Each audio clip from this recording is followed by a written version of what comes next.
Assalamu alaikum, मैंने टाटो गुबरो इस पर आज 6th क्लास मंज नो सबक नो टॉपिक की elements of a democratic government.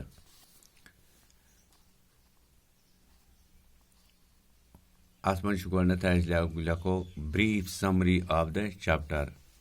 क्या क्या अत चैप्टरस मज गए साउथ अफ्रीका अत मुतलिक वुचुन। South African people were divided into white, black, Indians and colored races. दपान यम जन साउथ अफ्रीका लुक तम आमत तकसीम कर कत मज वाइटस मज यानी सफ़ेद, black, Indians, Hindustan and coloured races बे मुख्तलिफ कलरन हन। दोयम apartheid means separation on the basis of race.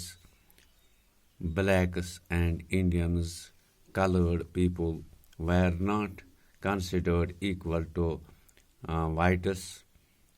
Were not considered equal to whites. यानी यम निमन बराबर यवान मानने कह यम जन वाइट सफेद लूक अत। त्रेम कत in 1994 South Africa became a democratic country. 1994 मज बनो साउथ अफ्रीका डेमोक्रेटिक मुल्क। सोरम कत की एलिमेंट्स ऑफ डेमोक्रेटिक गवर्नमेंट यानी कुछ क्या एलिमेंट तो डेमोक्रेटिक गवर्नमेंटस मज आसान। Number 1 adult franchise regular election free and fair election freedom of speech and expression हाँ तो बे धरनास तो स्ट्राइकस रैलीज एट्सट्रा। पांचम सवाल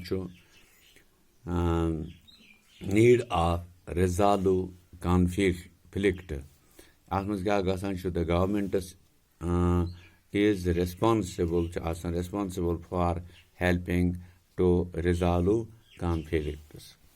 Pacho shame equality and justice क्या दलील equality and justice are inseparable.